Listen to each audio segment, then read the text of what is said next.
안녕하세요. 아내 때문에 인생이 망가진 40대 남성입니다. 결혼에 실패한 뒤로 인생을 완전히 말아먹고 아직도 충격에서 벗어나지 못하고 아들 하나 데리고 아무 희망도 없이 살고 있습니다.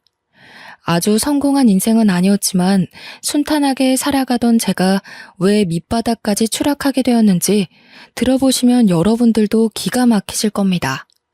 제가 아내와 결혼한 뒤에 정말 기가 막힌 경험을 하게 되었습니다. 아내가 저 몰래 다른 남자에게 시집을 가버렸는데요. 이게 도대체 무슨 말인지 이해가 안 되실 겁니다. 저도 처음엔 이런 어처구니 없는 상황을 이해할 수 없었으니까요.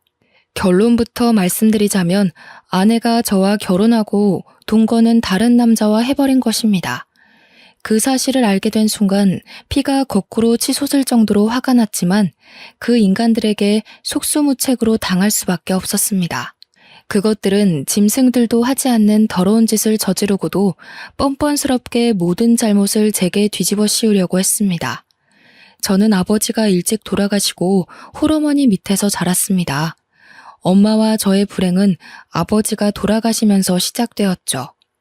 공장에서 작업 반장이었던 아버지는 새로운 기계를 설치하는 과정에서 작업자의 실수로 장비가 오작동되면서 사고로 돌아가셨습니다. 아버지가 돌아가시자 기다렸다는 듯이 고모가 할머니를 꼬드겨서 공장에서 나온 사망 위로금을 가로채버렸습니다. 그 돈은 당연히 엄마가 받아야 하는 돈이었지만 할머니는 세상 물정 모르고 착한 엄마를 속여서 고모에게 줘버렸는데요. 고모는 거기서 만족하지 않고 아버지 명의로 되어 있는 집에 눈독을 들였습니다. 고모가 할머니에게 엄마를 집에서 내보내고 자기랑 같이 살자고 유혹했거든요. 아버지가 살아계실 때도 못된 시누이 노릇을 톡톡히 하던 고모였지만 이런 식으로 저랑 엄마를 배신할 줄은 몰랐습니다. 그 전부터 한겨울에 엄마와 제가 자는 방에 보일러만 끄기도 했고 일부러 세탁기를 고장내 산더미 같은 빨래를 손으로 직접 빨게 만들었습니다. 할머니는 그런 모습을 보고 동정하기는커녕 엄마가 힘들다고 울상을 지으면 나가라는 말만 하셨습니다. 그렇게 힘들면 나가야지. 굳이 왜 여기 버티고 서 있어? 아범이 이제 이 세상 사람도 아닌데 너도 더 늦기 전에 경수 데리고 네 갈 길 가라. 하지만 엄마는 나갈 수 없었습니다. 할아버지는 돌아가시기 전에 집을 아버지에게 주셨기 때문에 어떻게든 재산 분배를 하려고 했죠. 땡전 한 푼도 없었기 때문에 어쩔 수 없었습니다. 엄마가 집에서 안 나가고 버티고 있던 그 해에 유독 눈도 많이 내렸습니다. 수십 년 만에 강추위라고 뉴스에 보도되던 때였죠. 지금도 그 추위가 생각날 만큼 엄청 추웠습니다. 그런 한겨울에도 집이 탐이 난다는 이유 하나만으로 고모는 할머니를 앞세워서 엄마와 저를 집에서 쫓아내려고 했습니다. 그럴 때마다 엄마가 나서서 애원하듯 말하였는데요. 어머님, 제가 갈 데가 어디 있다고 나가라고 하시는 거예요. 그냥 어머님 모시고 이 집에서 살게 해주세요. 어머님이 하라는 집안일 묵묵히 잘해오고 있잖아요. 엄마는 이 집에서 나가면 당장 살아갈 날들이 막막하다고 할머니에게 애원했지만 할머니와 고모는 돈에 눈이 멀어서 냉정하게 돌아섰습니다. 우리도 힘들어서 그래요. 힘들어서. 내가 돈 벌어와서 겨우 입에 풀칠하고 있는데 끝까지 이럴 거예요? 이 집에서 살고 싶으면 우리 오빠처럼 돈을 벌어오던가. 돈 벌어올게요. 이 앞에 있는 슈퍼나 식당에서 일할 테니까 제발 나가라는 말은 하지 말아주세요. 그까지 푼돈 벌어오라는 소리 아니에요. 평생 남자 안 만날 거예요? 엄마가 언니 앞날 생각해서 놓아주려고 하는 건 몰라요? 군말 말고 당장 짐 싸서 나가요. 그때 엄마가 법에 대해서 조금만 지식이 있었다면 할머니와 고모에게 맞대응했을 겁니다. 아버지가 돌아가시자마자 집 명의를 자기 앞으로 돌렸을 텐데 중졸의 전업주부로 살아온 엄마는 세상사에 참 무지했습니다. 그저 할머니와 고모에게 빌면서 애원하다가 한겨울에 거리로 쫓겨나 버리고 말았죠. 당장 갈 곳이 없었던 엄마는 외할머니 집으로 갔습니다. 외갓집은 외할아버지가 몸이 불편한 탓에 형편이 좋지 않아서 다른 거처를 알아봤지만 선택의 여지가 없었습니다. 그때부터 엄마는 저를 키우기 위해 닥치는 대로 일을 하기 시작했는데요. 처음에는 친척의 소개로 아파트에서 청소일을 하시다가 도배 일을 하는 사장님의 도움으로 벽지 도배를 배우게 되었습니다. 엄마는 어린 저를 남부럽지 않게 키우려고 열심히 기술을 배우셨고 1년 뒤에 사장님과 같이 도배 일을 하게 되었죠.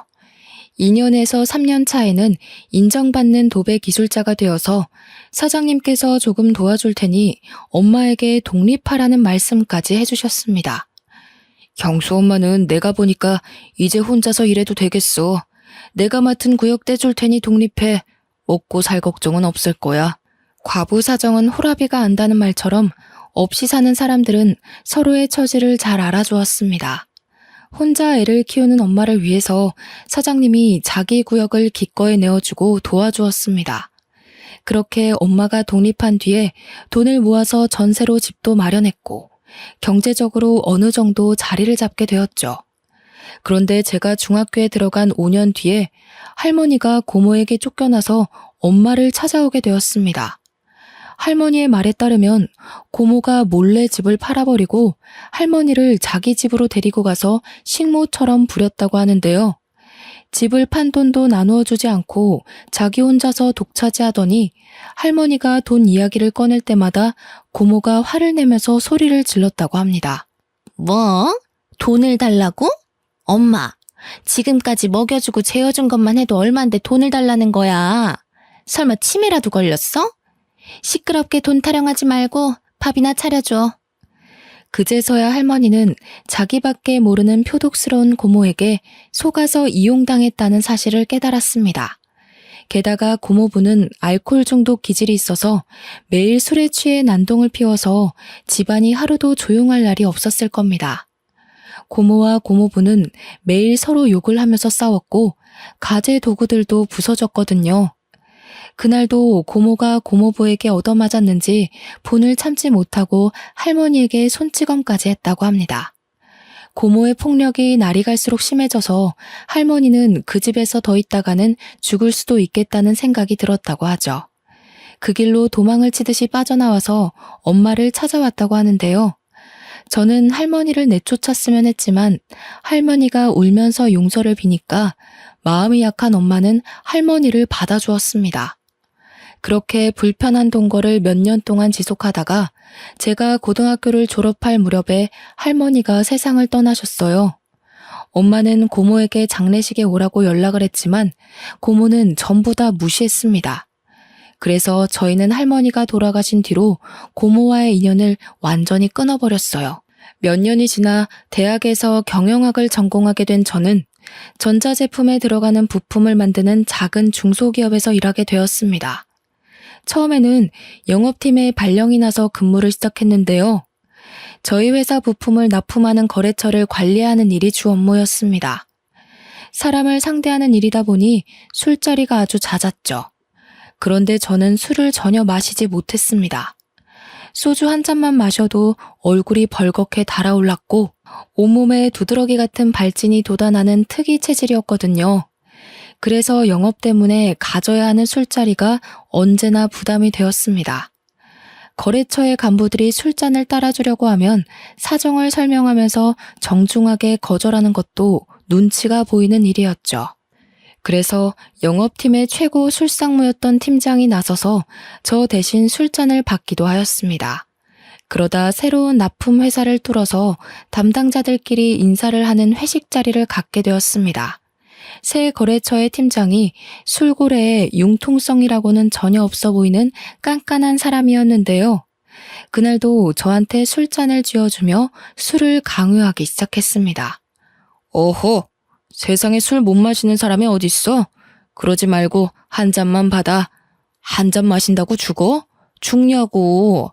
아이 얼른 마셔보래도. 팀장이 술에 취해서 제가 하는 말을 귓등으로도 듣지 않았습니다.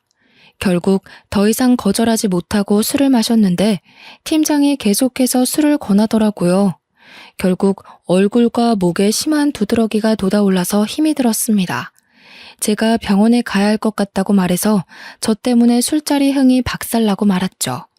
이 일을 계기로 영업팀장과의 면담 자리에서 다른 부서로 보내주겠다는 말까지 듣게 되었습니다. 경수, 너 저번에 보니까 안 되겠더라. 우리 부서가 술자리에 꼭 참석해야 하는데 술을 못 먹으니까 영 분위기가 안 잡히더라. 너도 힘들었지? 적성에 안 맞는 것 같으니까 적당한 부서로 옮겨줄게. 여기서 거절하고 버티고 있을 수 없어서 우선 알겠다고 했는데요. 얼마 후에 회사의 회계를 맡은 부서로 발령을 받게 되었습니다. 늘 숫자와 씨름해야 하는 머리 아픈 업무였죠. 면접 볼 때 회계 공부를 한 적이 있다고 말한 걸 기억하고 있었는지 비전공자인 저보고 직접 부딪히면서 일해보라고 하더군요. 중소기업은 다 똑같은 것 같습니다. 사람이 안 구해지는 것 같으니까 아무 인력이나 집어넣어보고 아님 말고 식이었는데요. 다행히 회계 공부에 흥미가 있었던 저는 공부를 하면서 회사를 다녔습니다. 회계사 일은 아니었지만 회계 업무를 보조하는 일이라 가능한 일이었습니다. 그러다 저희 회사와 계약을 한 회계사가 건강이 안 좋아져서 그만두었고 대신 다른 젊은 여성 회계사가 배치되었습니다. 분기 결산이나 회계 감사를 하는 때가 되면 소연 씨라는 여성 회계사와 제가 밤을 새가면서 장부를 맞춰보고 회계 보고서를 만들었죠. 그렇게 사이가 친해지다 보니 소연 씨가 다른 회계사들과 참 다르다는 느낌을 받았습니다. 전임 회계사는 모든 업무를 제게 떠넘기고 자기는 형식적으로 검토만 하고 사인했거든요. 그러다가 문제가 생기면 책임을 전부 제게 떠넘겼습니다. 하지만 소연 씨는 엄청난 양의 회계 관련 문서들을 같이 검토했고 의문점이 생기면 제게 물어보면서 보고서를 만들었습니다. 저는 저보다 좋은 대학을 나오고 똑똑하지만 한편으로 검소한 소연 씨가 마음에 들었습니다. 제가 마음의 문을 여니 소연 씨와 업무 외에 사적인 대화도 하게 되었는데요. 소연 씨에게 왜 30이 되도록 사귀는 남자가 없는지 궁금하다고 물으니까 분위기가 이상해지더라고요. 소연 씨는 사귀는 사람 없어요? 남자라면 누구나 소연 씨를 좋아할 텐데 왜 아직 싱글로 남아있는지 모르겠네. 예전에 결혼을 약속한 사람이 있었는데 사고가 있었어요. 지금은 이 세상 사람이 아니에요. 소연 씨에게는 대학 시절부터 사귀던 애인이 있었는데 사고로 세상을 떠난 것 같더군요. 대학교 1학년 때부터 같은 과 선배와 사귀면서 결혼을 약속했었다고 합니다. 그런데 결혼식 한 달을 남겨두고 등산에 갔다가 사고를 당해 허망하게 죽었다고 하네요. 그 말을 해주면서 소연 씨의 낯빛이 무척이나 어두워졌습니다. 그 뒤로 남자를 만난 적도 없고 열심히 일만 하면서 살아왔네요. 이제 더 이상 누굴 만날 자신이 없어요. 상처받을까봐 무섭기도 하고. 아니에요, 소연 씨. 굳이 결혼은 안 하더라도 연애는 해야죠. 소연 씨라면 좋은 사람 만날 수 있을 거예요. 저는 이미 소연 씨에게 호감이 있는 상태라서 오히려 트라우마를 보듬고 치유해주고 싶었습니다. 제가 그 후로 적극적으로 저녁 먹자고 하고 주말에도 만나자고 하니까 조금씩 호감을 보이면서 닫혀있던 마음의 문을 열기 시작했습니다. 그렇게 몇 달이 지났을까요? 정식으로 교제를 시작하면서 큰 문제가 생기기 시작했습니다. 소연이 부모님이 대학 교수이셨거든요. 게다가 소연이가 외동딸이라서 저를 엄청 안 좋아하셨습니다. 하긴 대학 교수 집안이 아니더라도 별 볼 일 없는 저를 사윗감으로 못마땅하게 생각하는 건 당연한 일이었죠. 하지만 소연이는 끝까지 저를 포기하지 않고 시댁으로 끌고 가 결혼을 전제로 만나는 걸 허락받으려고 하였습니다. 그런데 장모님께서 소리를 지르면서 반대하셨는데요. 아버지도 없고 직업도 변변치 않은 놈이 뭐가 좋다고 결혼을 하겠다는 거냐? 절대 안 돼. 내가 아주 괜찮은 신랑감 골라줄 테니까 당장 헤어져. 장모님께서 자기 눈에 흙이 들어가기 전까지 절대 결혼을 허락할 수 없다고 폭언을 내뱉으셨습니다. 서로에 대한 사랑 하나로 인연을 버텨왔지만 장모님께서 저랑 헤어지지 않으면 호적에서 파버리고 의절하겠다는 경고를 하셔서 저희 사이도 멀어졌죠. 그날 이후로 연락이 뜸했다가 수연이가 먼저 연락해서 헤어지자고 하였습니다. 우리 이제 그만 정리해야 할 것 같아. 이렇게 부모님이 반대하는데 결혼하면 불행할 거야. 그러니까 오빠도 더 이상 나 만나려고 하지 말고 좋은 사람 만나. 예견했던 일이었습니다. 소연이가 눈물을 흘리면서 말하길래 가만히 고개를 끄덕이다가 등을 돌렸죠. 어차피 소연이와 저는 어울리지 않았습니다. 몇 달 뒤에 집안 배경이 좋은 변호사를 만나 결혼했다는 소식을 들으니까 저랑 어울리지 않는 여자였다는 생각이 더욱더 강력하게 들더군요. 소연이는 당연히 회사 사람들에게 결혼 소식을 알리고 퇴사하였습니다. 실연을 당한 게 티가 났는지 자꾸만 실수를 하자 회계팀장이 제게 면담을 하자고 하였습니다. 그리고 제게 생각을 정리할 시간이 필요해 보인다고 했죠. 그래, 너도 소연 씨 그만둔 거 알고 있지? 지금 일이 손에 안 잡힐 거야. 생각 같아서는 한 달 정도 휴가를 끊어주고 싶은데 그럴 수는 없고 일주일만 쉬다가 돌아와. 회계팀장이 제 사정을 이해해줘서 휴가를 내고 제주도로 일주일간 여행을 떠났습니다. 제주도에 도착해서 숙소에 짐을 풀고 근처 식당으로 들어갔는데요. 서빙을 하던 여성이 저를 보고 환하게 웃어주더라고요. 안녕하세요. 딱 보니까 이 동네 사람은 아닌 것 같은데 저희 식당 처음 오셨어요? 네, 이제 막 제주도에 도착했는데 여기는 뭐가 맛있나요? 전부 다 맛있지만 흑돼지 백반이 최고 인기 메뉴예요. 그걸로 드릴까요? 네, 그걸로 주세요. 서빙을 하던 여성이 추천해주던 대로 제주도 흑돼지 백반을 시켰는데 양이 정말 푸짐하고 맛도 좋더라고요. 고기가 입에서 살살 녹았고 감칠맛이 났습니다. 다음에도 또 오고 싶다는 생각을 하고 있는데 서빙을 하던 여성이 갑자기 말을 걸어왔죠. 혼자서 여행 오셨나 봐요? 네, 머리 좀 식히려고 혼자 왔어요. 얼마나 계시다 갈 건가요? 일주일 정도 머물 겁니다. 여행 계획은 잡으셨어요? 아니요, 그냥 아무 생각 없이 훌쩍 떠난 거라 계획은 없어요. 그럼 제가 가이드 해드릴까요? 예? 갑자기요? 오늘 처음 본 손님의 여행 가이드를 해주겠다고 나서니까 당황스럽더군요. 솔직히 그때는 혼자 있고 싶었지만 힘들고 지쳐 보여서 가이드 해주고 싶다는 말을 듣고 마음이 흔들렸습니다. 저야 가이드 해주시면 좋죠. 그런데 여기서 일하셔야 하는 거 아니에요? 이 식당 제 아버지 거예요. 틈날 때마다 도와드리고 있어서 자리 비워도 괜찮아요. 잠깐만요. 아버지께 물어보고 올게요. 그러면서 카운터에 앉아있던 남자에게 다가가서 뭐라 말을 하고 있었습니다. 사장으로 보이는 남자가 저를 굳은 표정으로 쳐다보더니 고개를 젓고 있더라고요. 그랬더니 서빙을 해주던 여자의 목소리가 조금 커졌습니다.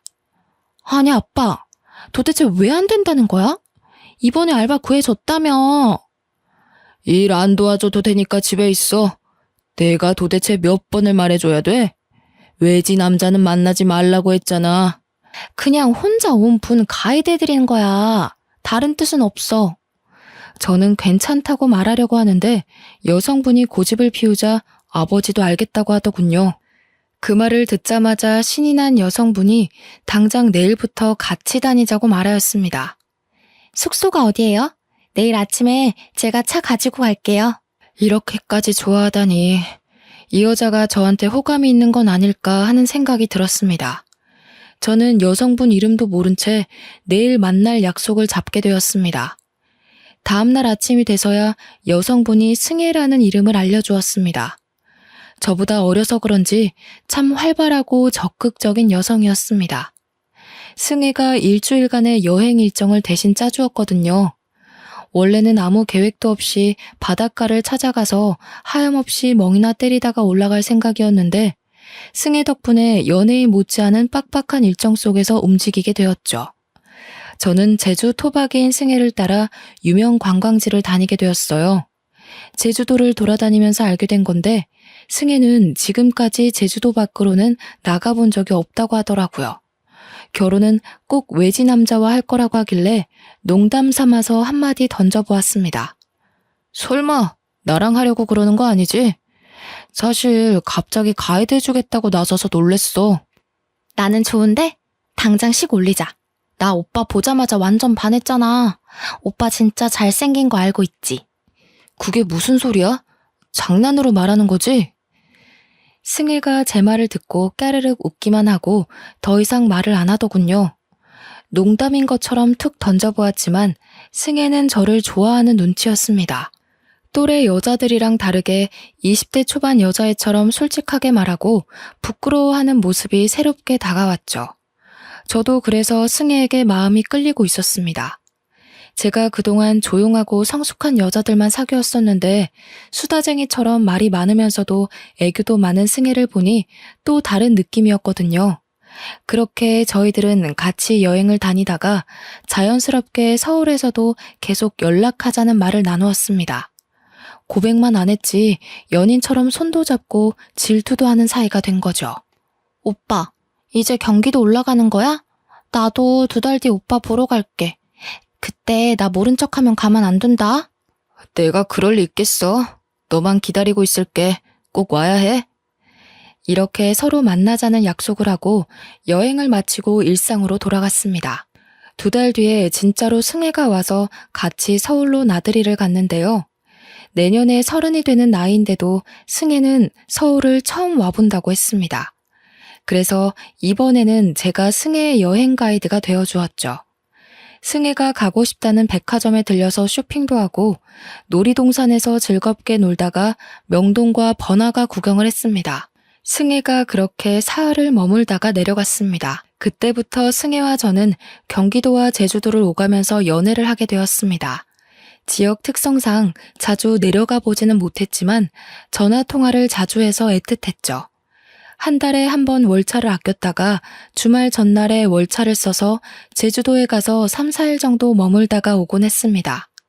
저희가 그런 식으로 장거리 원정 연애를 한 지 6개월이 지났을 때 승혜에게 결혼하자는 청혼을 하였습니다. 너무 섣부른 판단 같았지만 저는 승혜와 같이 살고 싶었으니까요. 그리고 나이도 있어서 결혼을 더 이상 미루면 안 됐습니다. 다행히 승혜가 제 프로포즈를 받아주었습니다. 장인어른과 장모님께 정식으로 인사를 드리러 갔는데 장인어른의 표정이 진짜 어두워 보였습니다. 제가 잔뜩 긴장한 얼굴로 결혼을 허락해달라고 말씀드리니 느낌이 싸한 말을 해주셨습니다. 이왕 이렇게 됐으니 어쩔 수 없지. 잘 살도록 해라. 왜 그러냐고 꼬치꼬치 캐물을 수도 없어서 감사하다고 하고 넘어갔죠. 마음에는 안 들지만 하는 수 없이 사위로 맞아준다는 분위기라서 기분이 썩 좋지는 않았습니다. 승혜와 저는 결혼 후에 제가 마련해둔 경기도의 신혼집에서 살게 되었는데요. 이상하게 아내가 결혼 초부터 제주도에 자주 내려가기 시작했습니다. 물론 처가와 친구들이 모두 제주도에 있으니 일이 있을 때마다 내려가는 건 당연한 일이었지만 아내가 한 달에 몇 번씩 제주도에 내려가니까 이상하더군요. 하지만 처가에 가지 말라고 할 수도 없어서 그냥 두었습니다. 그쯤 아이도 가졌으니 힘들어서 처가에 자주 가는 거라고 생각했죠. 그렇게 2년이 흐른 뒤에 저희 아들 돌잔치 날이 다가왔습니다. 아내가 퇴근하고 돌아온 저를 붙잡고 돌잔치를 제주도에서 하자고 하더라고요.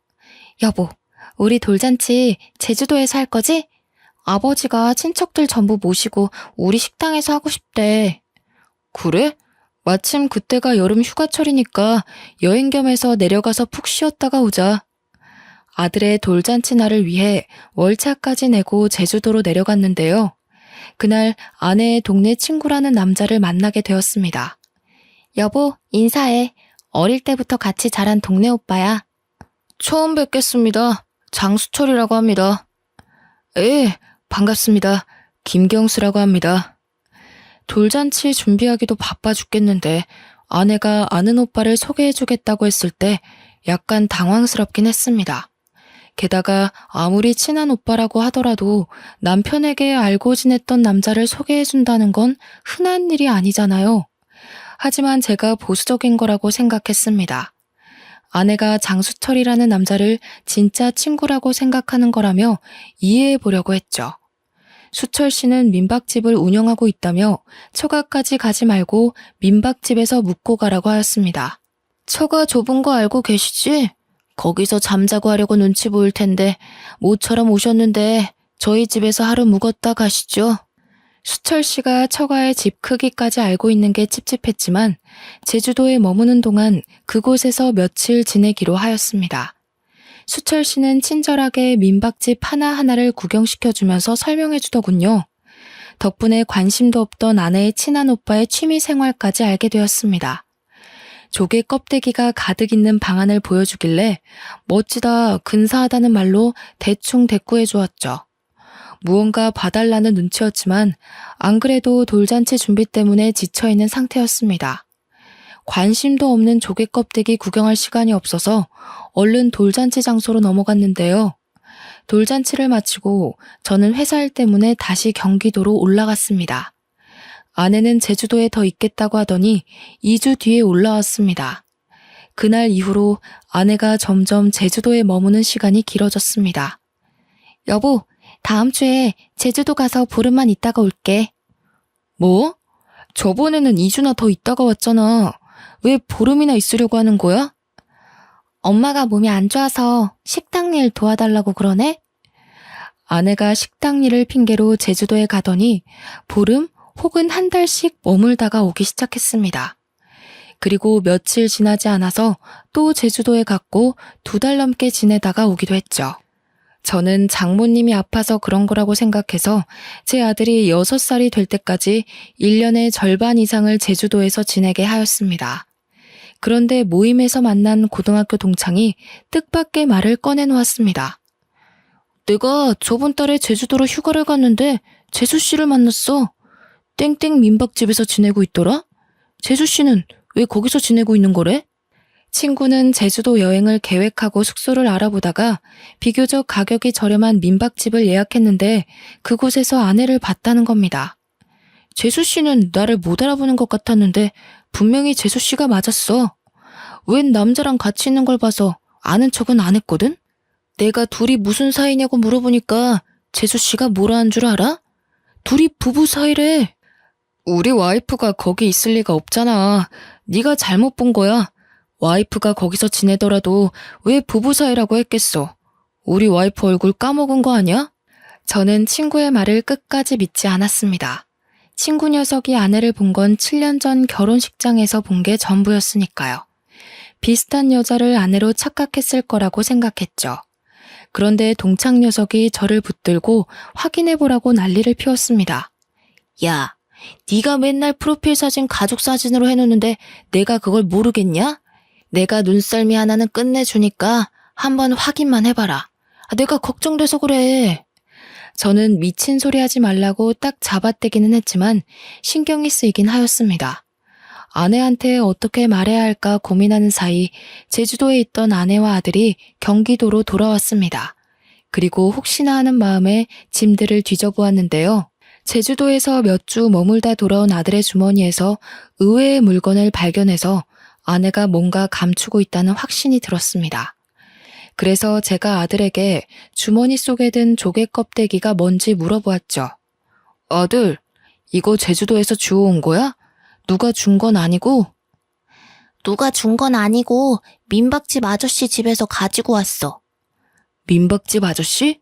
설마 그 장수철 아저씨? 아들 녀석이 맞다고 고개를 끄덕이길래 조개 껍데기를 자세하게 들여다보았습니다. 아니나 다를까 조개 껍데기에는 아내의 이름이 선명하게 새겨져 있더군요. 그때 장수철이 운영하고 있는 민박집 방안이 떠올랐습니다.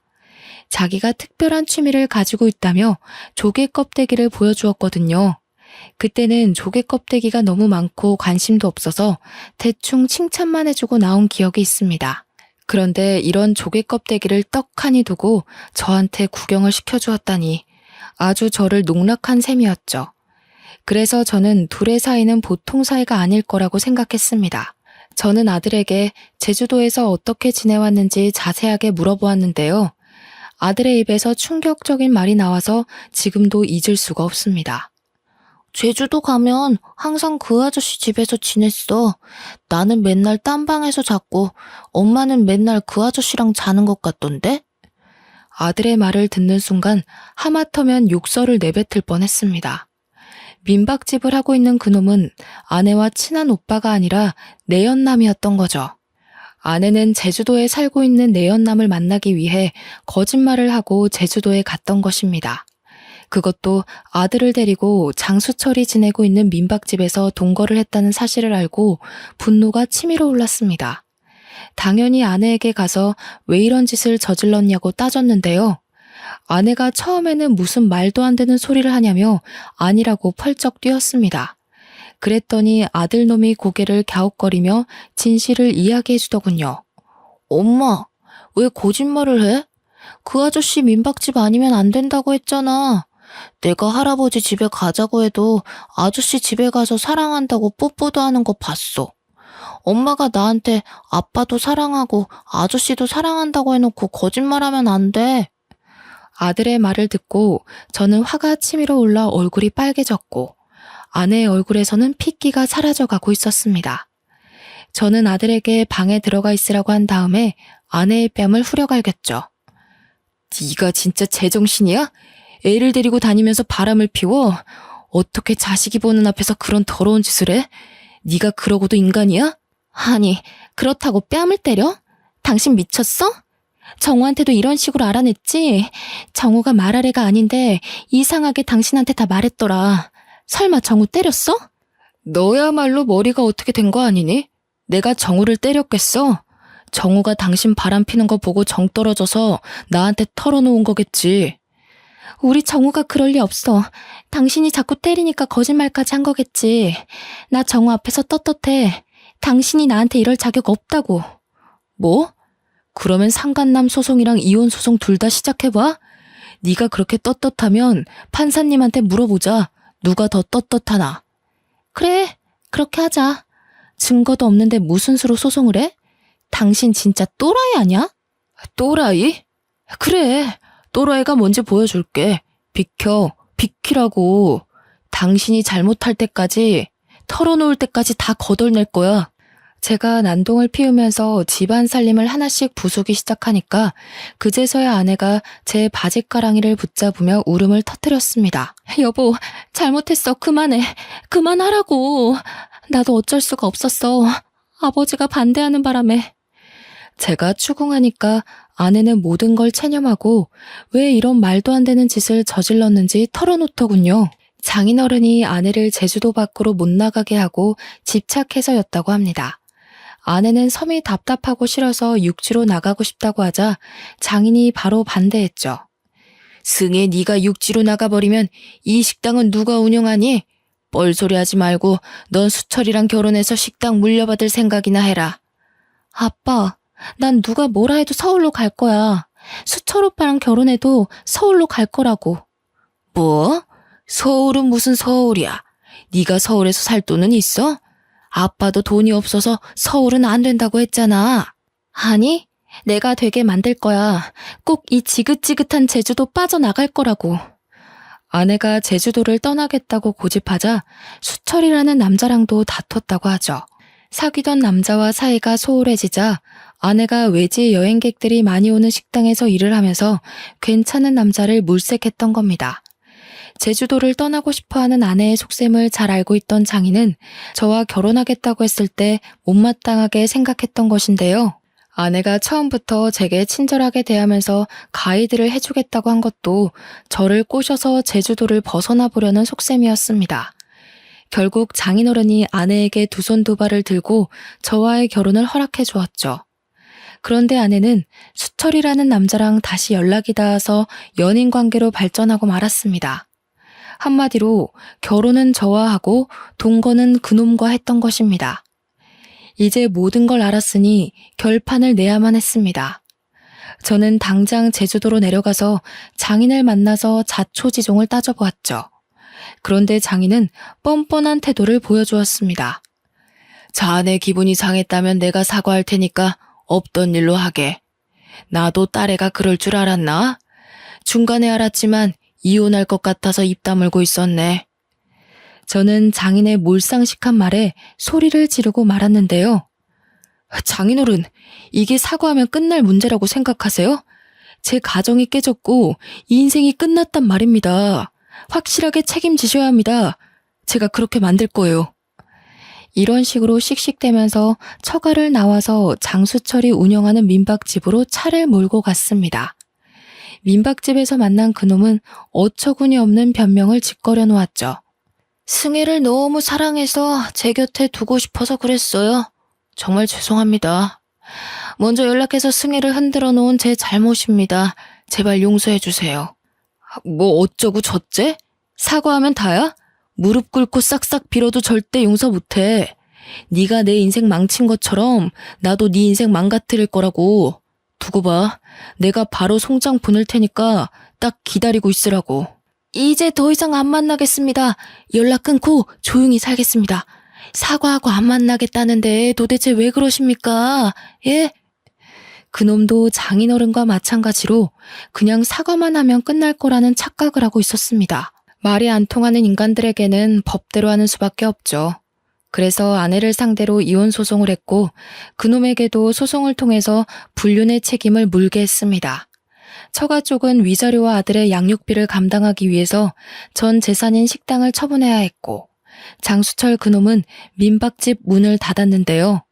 소송을 하고 나서 혹시나 하는 마음에 아들 녀석의 친자 검사를 했습니다. 다행히 아들은 제 자식이 맞았습니다. 그러던 와중 아내에게서 기가 막히는 연락을 받기도 했죠. 여보, 당신이 하라는 대로 다 할 테니 제발 식당만은 돌려줘. 부탁이야. 이러다 우리 다 굶어 죽겠어.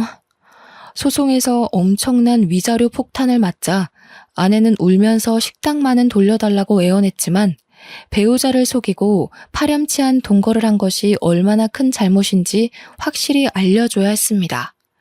아내의 부탁을 거절했는데도 아직까지 연락이 오고 있네요. 아들 녀석 때문에 차단할 수도 없고 날이 갈수록 힘이 듭니다. 여러분도 아시겠지만 불륜이란 얄팍한 핑계를 둘러댄다고 용서받을 수 있는 잘못이 아닙니다.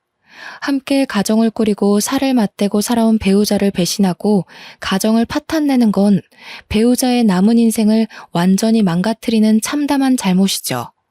여러분들은 제 아내처럼 실수하지 마시고 배우자의 입장에서 생각하고 판단하는 지혜로 하루하루를 살아가시길 바랍니다. 여기까지 읽어주셔서 감사합니다.